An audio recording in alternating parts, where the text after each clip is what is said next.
Hi, I'm Jennifer Forde. And I'm Sam Bungey of West Cork, and we're this week's guests on MetaPod. You're listening to MetaPod, where we unpack the web's most interesting podcasts and the stories behind them, hosted by Wendy Morrell and Kevin May.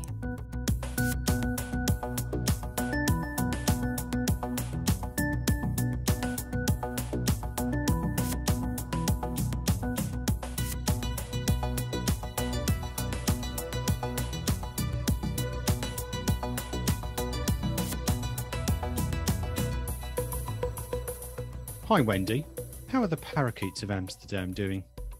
Hi Kevin, the parakeets are alive and well, but the windows are closed this time of year so I don't hear them as much, and nor do I find them in our recordings. I guess it's going to be a seasonal feature of the show.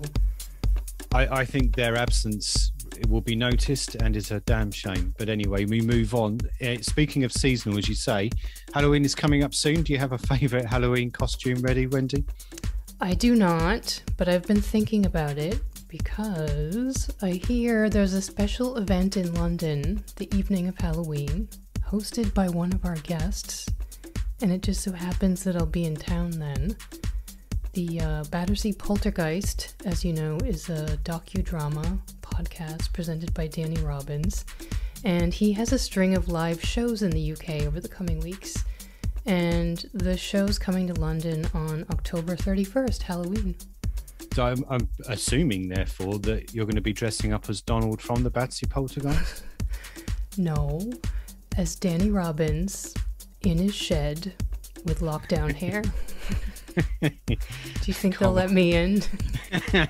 Either way, I can't wait to see a picture of it. Anyway, so listeners, if you haven't listened to the Battersea Poltergeist yet, it's the story of a decade-long haunting of a family residing in South London in the 1950s. It's easy to find via BBC Radio 4, or you can go to the MetaPod show notes for episode 15 and find out what Danny Robbins told us during our interview. That was just before the final episode of the Battersea Poltergeist being released, and we talked a little bit about what might be coming up next for him. Danny's a really busy guy, and not only is he doing the Battersea Poltergeist live shows, he's got a new podcast called Uncanny, which features more paranormal experiences with expert commentary and opportunities for listeners to contribute to the investigations. Yeah, we promise you, MetaPod listeners, that we'll invite Uncanny Danny back to the show to talk about this new series.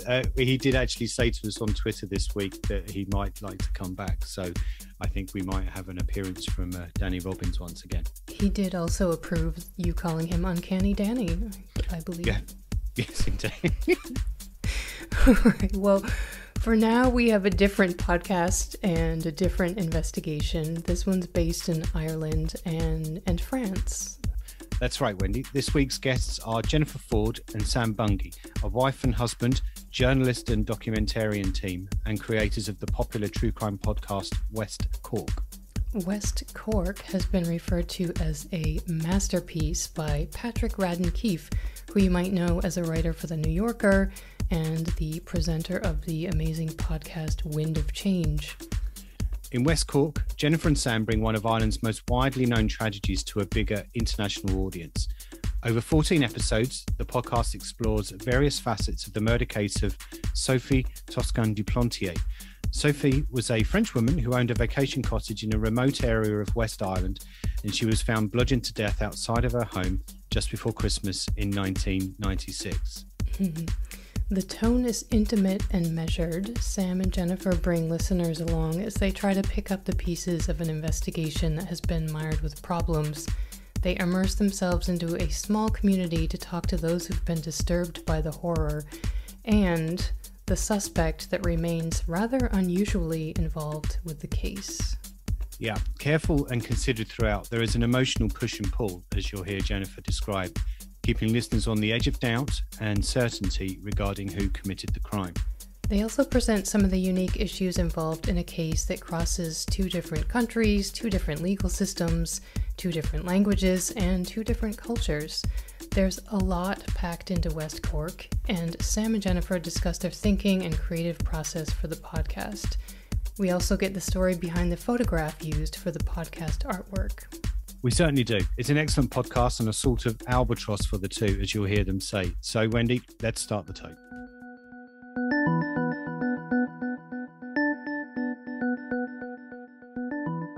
Jennifer Forde and Sam Bungey from West Cork, thank you so much for joining us on this episode of podcast. We really appreciate it.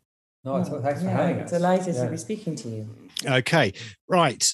First question, really. In its most simple terms, the story about West Cork is the murder, the unfortunate and bloody murder of a French woman who was living in the area. But with your podcast and various other, there's been books written and lots of coverage in the media. The story becomes a lot more than that. And I wonder, after all these years, when you look back on it, do you try to keep the story being the murder of a French woman living in West Cork, or is it much more about a man who believes he's been wrongly accused? Is it about a community that was in turmoil?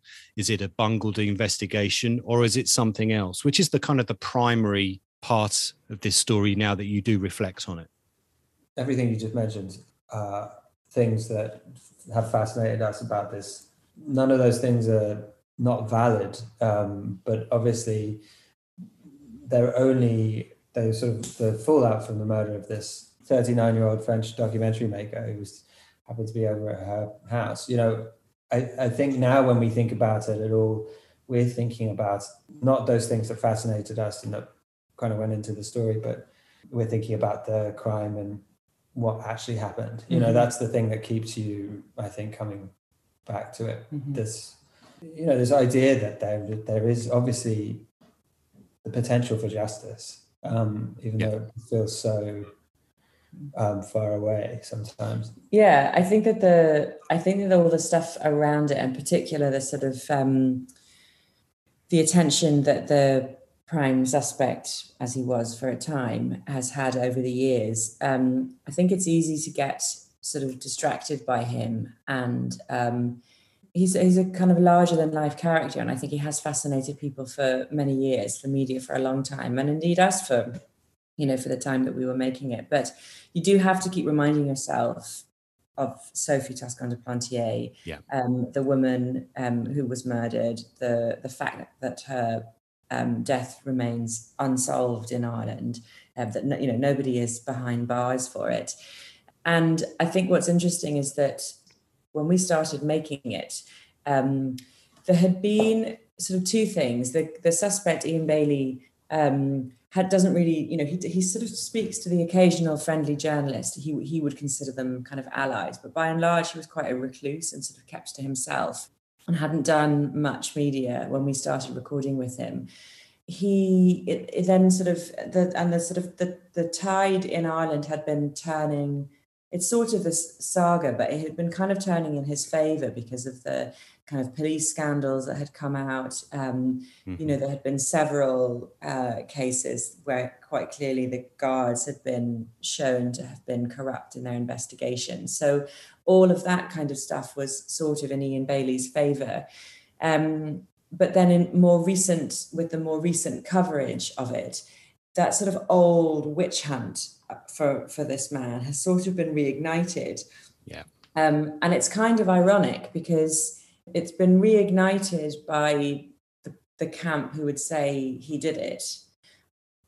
But the irony is that all that's really doing is sort of reigniting the show around Ian Bailey rather than the focus on what actually happened. And I think after, nearly 25 years, the Ian Bailey show is not going to solve this crime. And I think that you have to believe that it's possible to solve it. And we sort of went into it thinking that you couldn't and that we shouldn't try, because if we try and solve it and we don't get anywhere, it'll be really unsatisfying as a listen. So that's sort of why we try to kind of put the focus on how did it come to be that at the time, whatever it was, 19, 20 years into this, after this murder, how are we where we are? And so we've focused on the way that it all unfolded, the kind of crazy characters and witnesses that ended up getting involved, and their relations with the guards, and how it all just slightly kind of veered further and further away from from being able to get a clear picture of what happened that night. And so that's really why we focused on all these other things, because we were trying to understand why it happened. But I think now, as we kind of continue to follow this case, and it's become a bit of an albatross, I think it's one of those stories we can't quite let go of. Yeah. But I think now we sort of, as we work on it, have to believe that there are answers and it's possible to find them. And with any kind of story that is either a true crime, or maybe thriller is the wrong kind of word, but when you think of it as a story, that does have that kind of thriller element. I struggle when I've been listening to this and thinking about it now. Are there any heroes in this story, or does almost everybody come out of this not looking as well as perhaps they would hope to? I mean, there are plenty of extremely admirable people that we've met. I mean, there's nothing that compares in either of our lives or careers to this process that we went through for West Cork, where we met, more than 100 people and interviewed more, and it's just sort of a strange and amazing privilege to kind of put yourself into this whole world and community. And obviously, met all sorts of people, but it's been the case, sort of attracts, I'm sure it's true of other sort of unsolved crimes and kind of big stories, because this in Ireland, this is a really big story, the judicial side, the cultural side, or all of that. And in those different walks of life, it's attracted all these obsessives, these people whose lives have been just totally changed by it, and some for obvious reasons, others, like, got him in my head, Kieran Doyle, this man has this theory that Sophie wasn't murdered, but she was killed by a horse. Yes. And for first blush, he just sounds crazy, but he's a really earnest and quite thoughtful person, and he has stacks and stacks of documents. He's traveled to France, he's seen her grave, he knows the license plate of her rental car off by heart, and he's just some random guy. In a lot of ways, it has nothing to do with the case, but you just to have a picture of how all-encompassing it is to him. But anyway, so as for heroes, I think there are people like, from Sophie's uncle, Jean-Pierre Gazeau, who's this theoretical physicist who's extremely renowned in this field, but he drove the fight for justice in France for Sophie. He kind of formed ASOF, which is like an action committee there. Basically, it seems to be the person who got the attention that led to the reinvestigation there and then the trial, I guess. Him and Jean-Antoine Bloch, who recently passed away, who would translate every article into French for the family, and Pierre Louis again, all the and then there's been huge criticism of the guards, but I think that there were the Eugene Gilligan, I'd say, he was the scenes of crimes guy, who was first on the scene, or first forensics on the scene, and just listening to his passion for his job and how seriously he took his work and the way that he carried out his work was really inspiring. And it was sort of who knows what else went on, but I think I would trust that he did his job well, and personally cut down briars from around the roadside and flew them in bags over to labs in the UK because they had more advanced sort of testing kits than in Ireland. And he was and his theories on how things went down, I mean, he was quite an admirable person, I would say. And all the witnesses in West Cork who I think have done a lot to try to help, to say, have stuck to what they believe they saw, and that only that, and all the rest of it. Yeah, there's plenty of admirable people. But it's a good question in terms of heroes, because it's a hard one. It's a hard one to answer. Who do you root for? Yeah, I mean, obviously you root for her family, but it's hard now because this is sort of fundamental question about the case that which is such an obvious question, but it doesn't seem to be featuring in the way that it should. You know, the case that they were handled is hugely flawed. You know, the actual files, you know, the box files that they have. I mean, it's not an objective body of evidence. So it just feels like they could be missing huge pieces of the puzzle. So it's much as, you know, their motivation, you can as completely sound in the way that they've carried out their work. And like you say, their quest for justice has been incredible to see. And they've done, you know, they've achieved huge, incredible things, and they're right to do what they're doing. You know, I don't think that they're pulling strings in a way that, you know, through connections or anything. They're absolutely using the system that's there and you know, and to the best of their, you know, abilities, and they, you know, taking advantage of everything that they can. But the files, yeah, it's, you know, it's hugely questionable. It's a very difficult case, I think. For listeners who haven't listened to West Cork yet, I just want to pick up on something you said a few minutes ago, Jennifer, trying not to make this seem like an unsatisfying listen. What did you have in mind or want listeners to do or feel or think about this when you started out, and did that change at all? I think it's one of those things that we were really fortunate with the team that we worked with at Audible. We had some incredible executive producers, Eric Newsom and Jesse Baker, who were the commissioning editors at Audible. I think that, like, lots of anybody who's ever tried to get something commissioned will have had this experience when you're taking a story where you don't know how it ends to someone. And there are people who think that that's a problem and they want to know now what's going to happen. And there are people who don't see that that's a problem, and they feel like the story itself is interesting enough and you'll just have to, along the way, figure out what your ending is going to be. And the ending is always the hardest bit.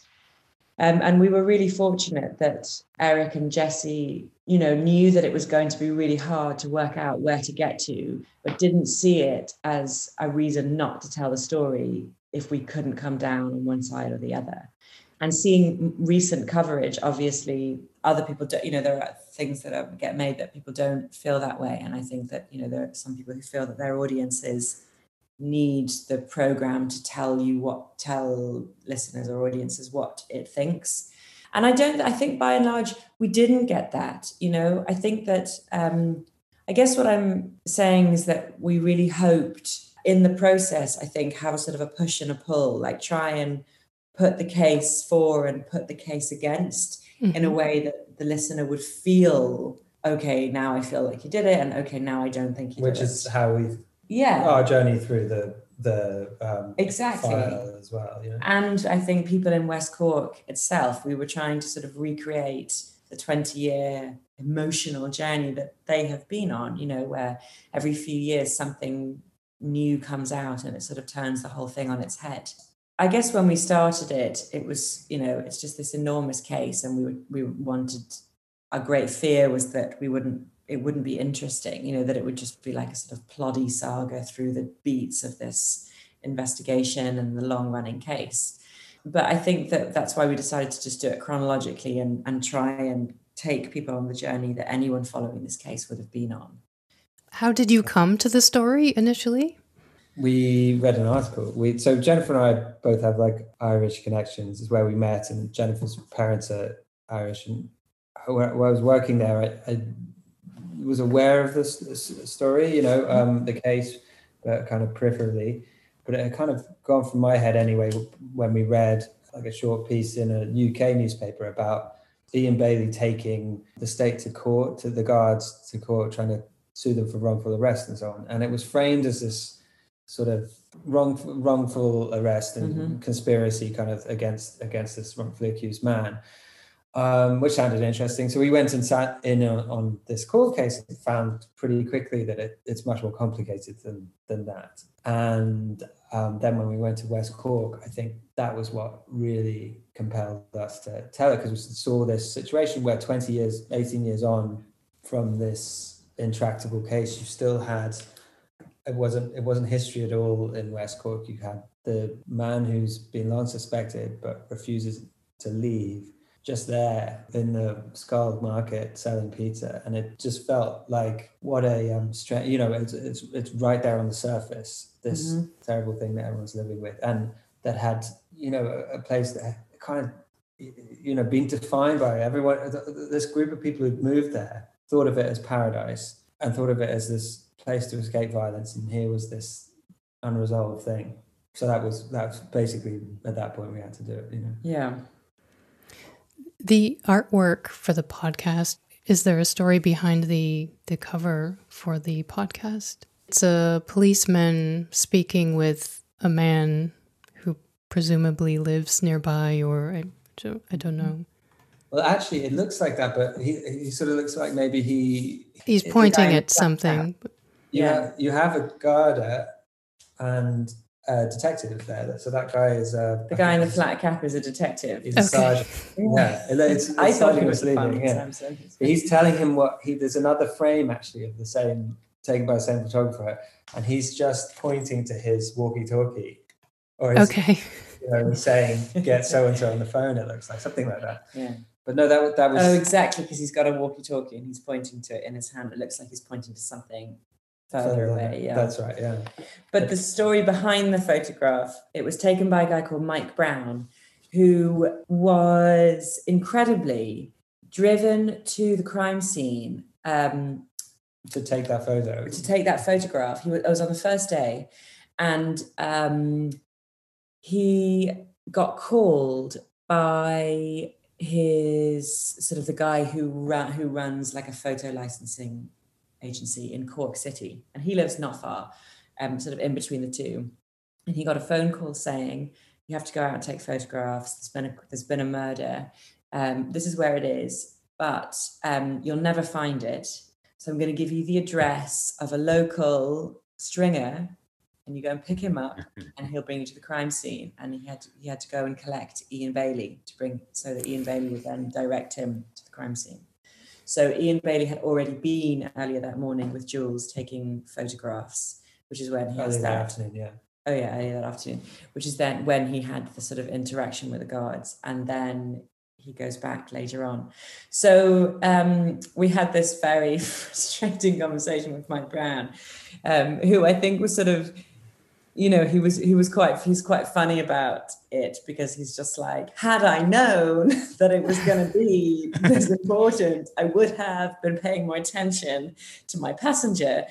But he's like, I just picked him up. I had my eye on the road. It's a really windy road. You're not thinking about the guy next to you. You're thinking about the murder. You're thinking about the light. Exactly. He was saying, and then he was rushing away to try and get back, because it's, there isn't much, it's dark by 4 p.m. He said he was trying to rush back to get the photographs back so they could get them out to the newspapers that night. And he's just like, I wasn't thinking about it. So all he could remember, this 19 years old, I remember, like, we have his interview, but he basically said what stood out was that this guy was hustling him, saying, he's bringing him out. He knows that he's already writing. He's a print journalist, but he was trying to sell this man who's a freelance photographer who's going out there to try and get photos that he can sell. Apparently Ian Bailey in the car was trying to sell him Jules's photographs, or say, like, because so Jules had taken some photos, so he was saying, well, you take this roll. He gave him a roll of film and said, we just take it, and if they can use these two, throw them in with yours, and throw me some cash or whatever. Which he sort of remembers appreciating the kind of professional hustle or whatever. But it was all over in a flash, because it's just a sort of 5-minute journey. Yeah. It brings us nicely on to talk about Ian Bailey, if we can then. So there's a couple of comments, and which are kind of questions as well. I mean, I thought the way you structured it at the beginning, where he's one of the people that's just driving you somewhere, I think it is, and you mention his name, and then it's quite a clever piece of storytelling, because then it suddenly emerges that he was the suspect. And I thought that was really great. But what I'm trying to get my head around a little bit is that I can't, we've listened to lots of true crime podcasts for MetaPod here, and there is nothing that we've listened to that has the prime suspect feature so heavily in it, and someone who has been through various legal processes, whether it's libel cases and what's been happening in France in the last couple of years. I wonder, how did you approach that as kind of storytellers yourselves and editors and things like that, given his profile in the community, what people think of him, but he is the centerpiece, arguably, of your story. So how did you kind of figure out how you're going to do that? So that, was something we were very sensitive to from the outset. Because it was already the reputation that this story had, was that it had been overshadowed by Ian Bailey and his sort of outsized personality and all that. I think it was Sophie's husband even said, he sort of made a career out of being, in his words, wrongfully accused. I am not the murderer of Sophie Toscan du Plantier. It's his identity, So yeah, it was something we wanted to try to control, and that was a big decision, was for several reasons, was to introduce Bailey in the first instance as the person that you would have seen at the time as the investigation unfolded. So as this journalist, first and foremost. And he took us out to the scene, which he happened to do on the first day we met him out there. He suggested doing that. It was, really surprising. So our decision was to basically not have him as a suspect for the first 4 episodes. So the first kind of basically third of the podcast, to not have him essentially as anything more than like one of many of a cast of characters. He's not the focus in any way until the end of the 4th episode. So that was partly for the reasons you've just talked about, but also to give us room to have like the Sophie Bugnol episode that's just about Sophie, and so on. And actually, we recently did another episode of West Cork in which we kind of deliberately again didn't have Ian Bailey in it at all for kind of similar reasons. But beyond that, like it's sort of like people argue about that there's not exact clarity on when Ian Bailey became the guard's prime suspect, but certainly the person who first nominated him as a suspect is the first person he met at the crime scene. Mark Malone, the skull guarder, nominated him as a suspect on the 27th. So that's like 4 days after the crime. But he first formed his suspicions at 2:20 p.m. that day. And perhaps there's like 1 or 2 days after that, it was that Ian became one of a handful of suspects. And then very quickly in the new year, he was the only person they were looking at, basically. So, and since then, there hasn't been another focus. The investigation went nowhere else, and basically the legal saga that followed has centered around Ian Bailey. He's taken all of the legal actions and all the rest of it. It is about Ian Bailey in a real way, and so it felt like a massive part of the job was trying to get to the bottom of who he was. So kind of a no-brainer. No, yeah, but it's not that we didn't. It's true, and we do kind of try to explore what you're saying, in a kind of like to explore where that comes from, and if he didn't do it, to try and, would we behave like that if you hadn't done it? Would you just go and hide under a rock? Right. All of those questions around the nature of him being in the limelight, whether he did it or not, I think that's what's so intriguing about it, and the same with the media attention and the way that it, at times it feels like he's trying to kind of guide the story and direct, we explore that in it, the idea that he's sort of trying to direct us. I feel very sure that he didn't successfully direct us in the end at all, but I think it was interesting the way he was trying to. But, who knows if that's because he's trying to direct the wider story, or if it's just his sort of, his journalism hat on. He wants to be kind of in the mix and be seen as a professional person with good journalistic ideas, because that was one of the careers he used to have. He's also has a massive ego and wants to Yeah. talk about himself, you know. Yeah. So. Yeah, But it's as Sam says, like the story is about him. Big part of this case and the story and how it unfolded and the history, the legacy of this is about Ian Bailey. Before we went on air, I hope you don't mind me saying, you said that you lived in Ireland for a few years, presumably when you were doing a lot of this production for the podcast. I mean, when you were there and you were interviewing, I think you said, over 100 people and really getting under the skin of this case, how were you received as documentary makers, podcasters, journalists, doing what you're doing back in the community, talking about this case that perhaps, and maybe presumably some people would wish would go away? Or is there a need in the community for the dreaded word closure on all this? I think definitely, certainly separate now from then. Yeah, that's what I was going to ask again, because as you referenced before, it's a lot of interest in the last year, perhaps. When we went, it was interesting because people on the outside of the case, I mean, even in Dublin, people were sort of thinking, kind of good luck to you, because I would be surprised if anyone would talk to you. And I think people around the case, people who didn't really have anything to do with the investigation, were a bit more wary, but we definitely found, and I would say in like 99% of cases, that people wanted to talk. And not everyone wanted to go on tape, but almost everybody that we approached would sit down with us and, tell their story, which was hugely helpful, obviously, even if they didn't want to be recorded. Just on that, interestingly, Jennifer, is it quite raw as a story in that community still, or does it depend on who you're talking to?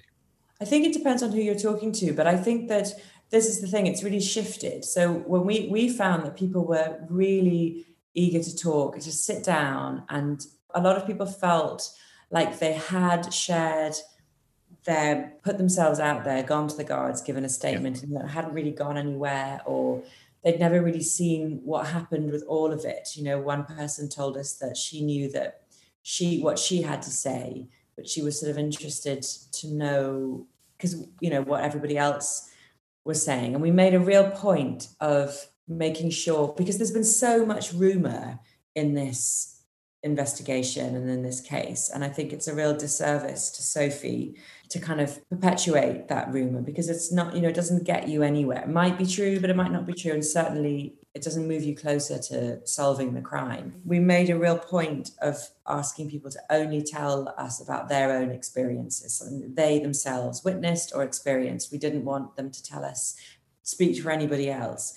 And it seemed like a really simple thing, but I think that people really appreciated that, because it meant that we were really listening to them and telling them, you have something valuable to say and we want to hear it. And I think when the podcast came out, people were sort of quite surprised, because they didn't really know what they'd been taking part in. Obviously we were quite low key. It was just the two of us with a microphone. A lot of people didn't know what a podcast was, so people kept out, would say, when's it coming out? When can we watch it? What channel will it be on? We were like, we don't. Did you see a camera? You didn't notice there wasn't a camera in the room. It's just a radio. And they were saying, how will it be on the radio? And I think people were really quite blown away by it, I think. And we got incredibly positive feedback from it. And we did get people coming forward with new things. And it was just this... I don't know. I mean, I can't speak for the community, but we went back and we did a talk at the Cork Literary Festival and got a really great response. And that was the first time we went back, and we were a bit wary of sort of going into Bantry and how was it going to be. But, we got an incredible response. And from the local press, people were really appreciated the balance, the fact that we didn't come down on one side. They thought, that it was incredibly detailed and knew all of it. And then in recent times, it's really hard now, I think, for them, because I think from what, ringing around, and it's difficult because we're continuing to report on it. And people have now just had enough, with the recent coverage in the last year. They've had a summer of tourism, of people coming out asking how to get to Sophie's house. I rang a pub in Goleen the other day and they just wouldn't talk. Everybody is like, we have had enough of this. It's never going to get answers. We're never going to get it. It's never going to get solved. What's the point? Because I think there's been a lot of a lot of media attention, and it hasn't moved anything forward.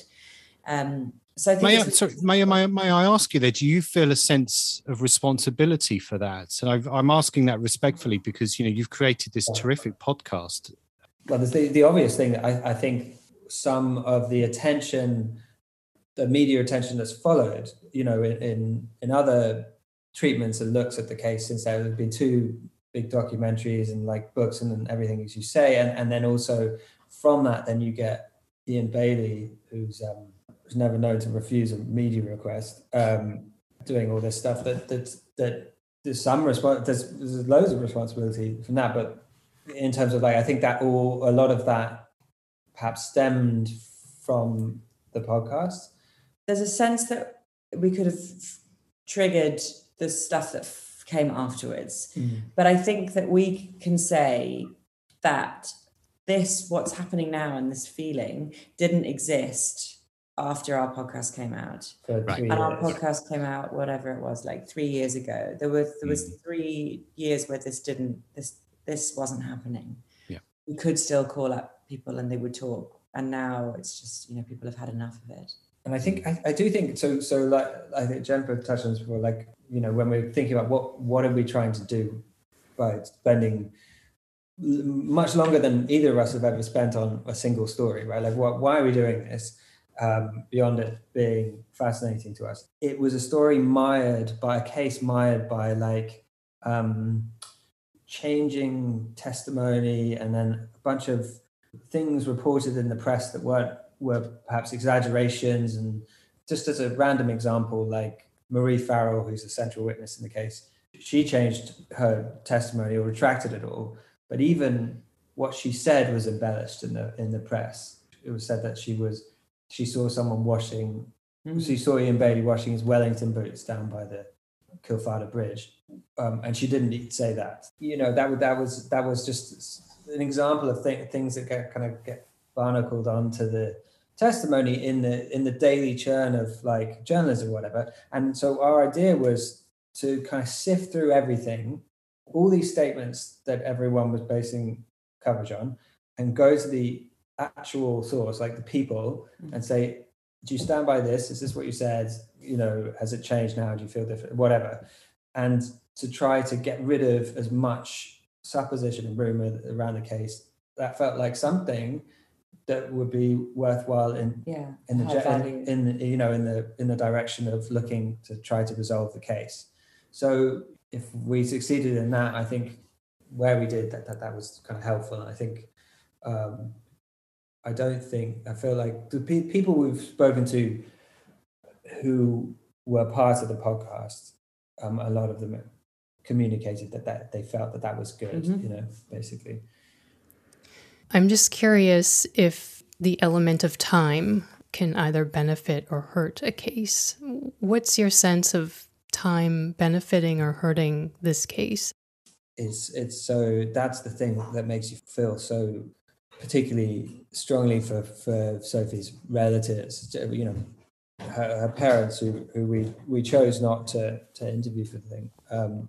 They're very elderly at this point, and it's sort of tragic to see the passage of time and how like awful, how debilitating that is. But several people that we interviewed for our podcast back in 2018 have died since then, including one of the more important witnesses. And when we came to it, it was already, there had been a cold case review team who'd abandoned doing a review on it because they felt like they weren't going to get anywhere near a conviction. And that was back in 2013. And we came to it in 2015 or whatever. So time is terrible for circumstantial evidence. People's memories are terrible. It was funny though, most of the people we spoke to kind of stood by what they'd said initially. But so yeah, time is extremely corrosive for something like this. Let me ask you, Sam. It's interesting. You give lots of airtime, if that's the right word, opportunity to people in the community to give their opinions about who they think it might be, the circumstances that were involved in Sophie's murder.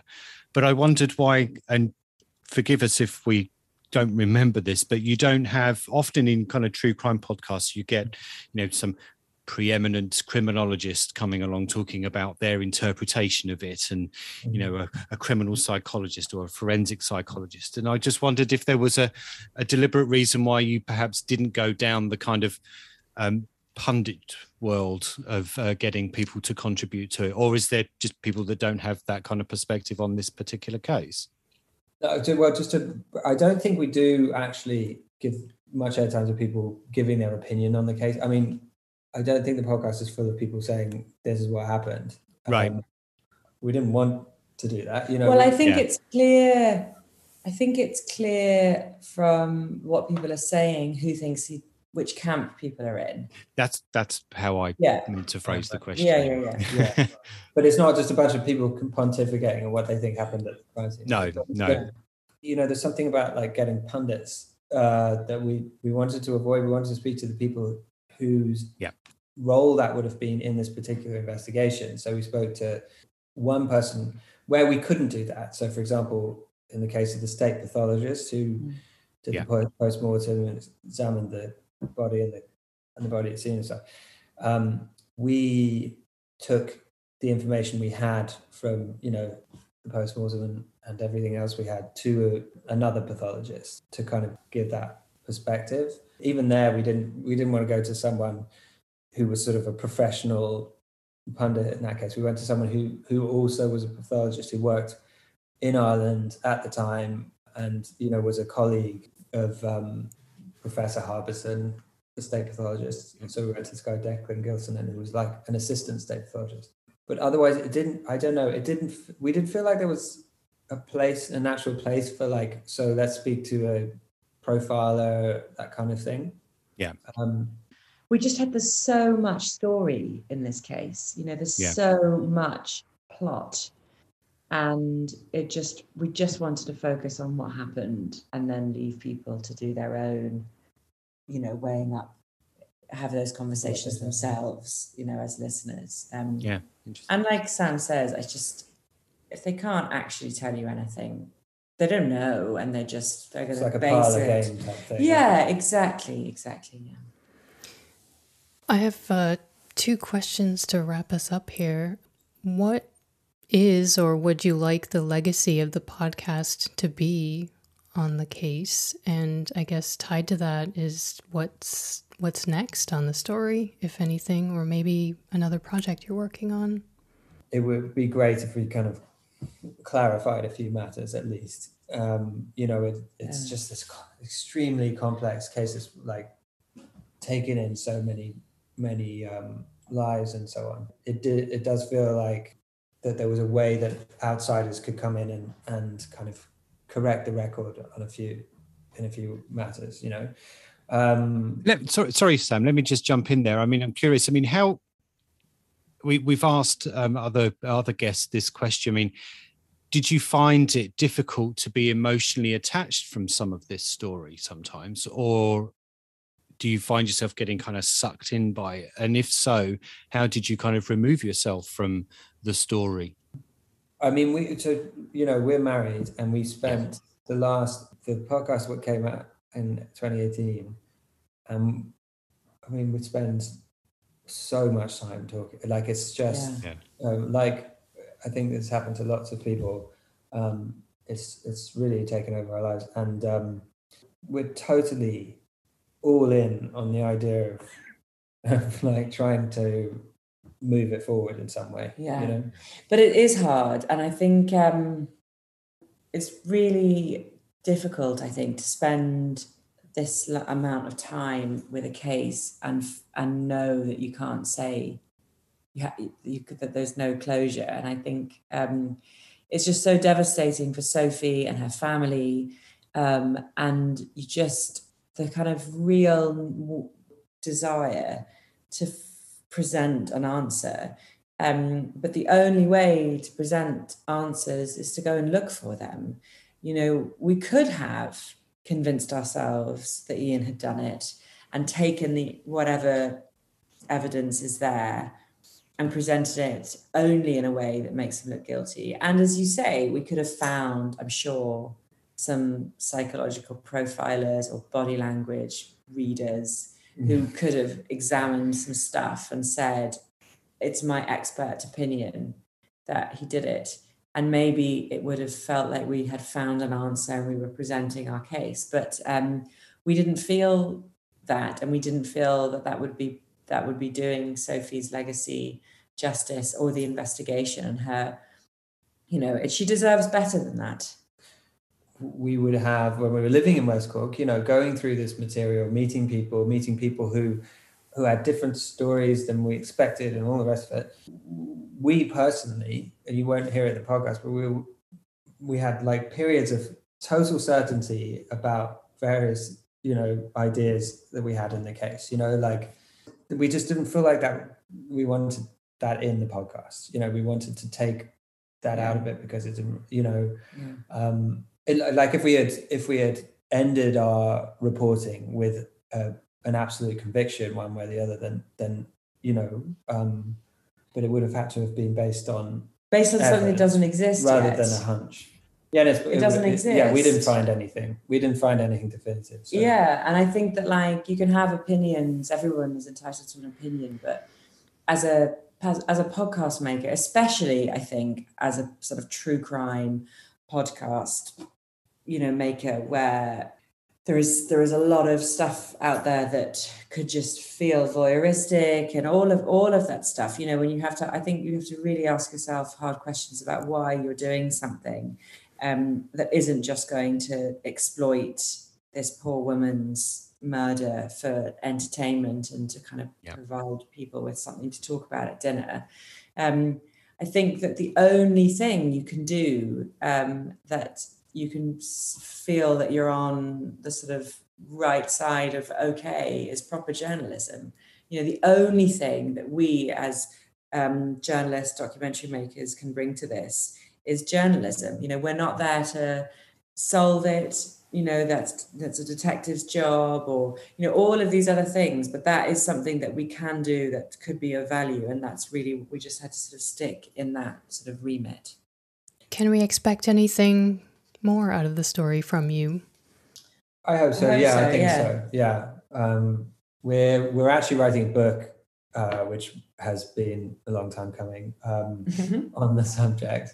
But we're still recording people. We have other jobs now, but we just other stories that we're looking at. Talking to someone today, I think so. Oh, I was. Yeah.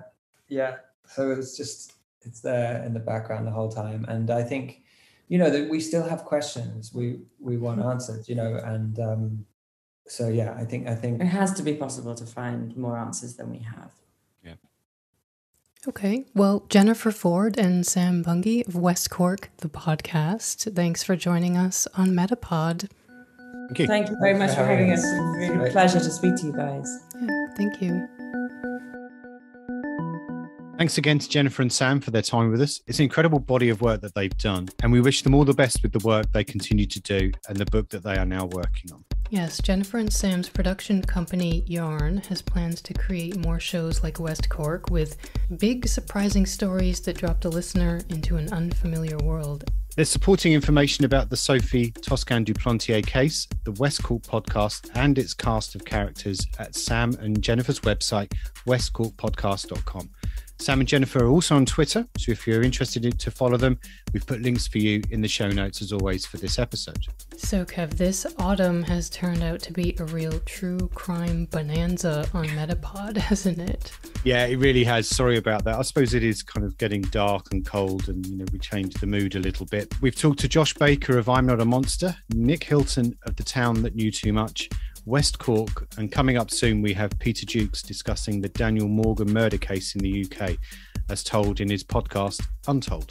This is a particularly disturbing story, actually, not only of a murder case, but issues around police corruption, media hacking, and lots more unsavoury things.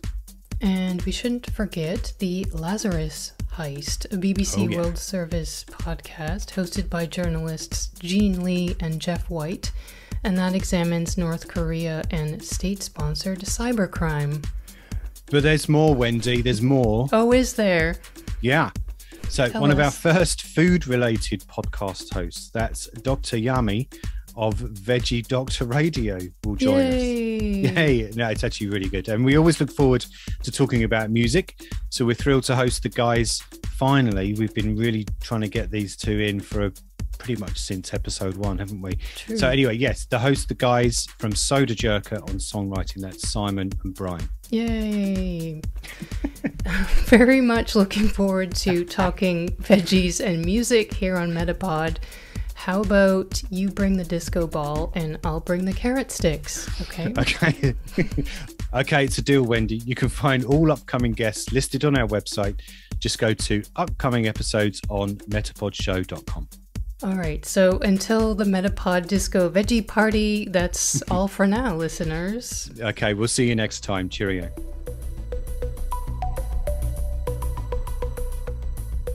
That's it for MetaPod this time. Thanks for listening. MetaPod will be back soon with another unpacking of the web's most interesting podcasts. But in the meantime, make sure to subscribe at any of the usual places you find your other favourite podcasts. We'd hate for you to miss upcoming episodes, and we'd love it if you left us a review. You can let us know what you think of this episode by going to metapodshow.com. We'll see you next time.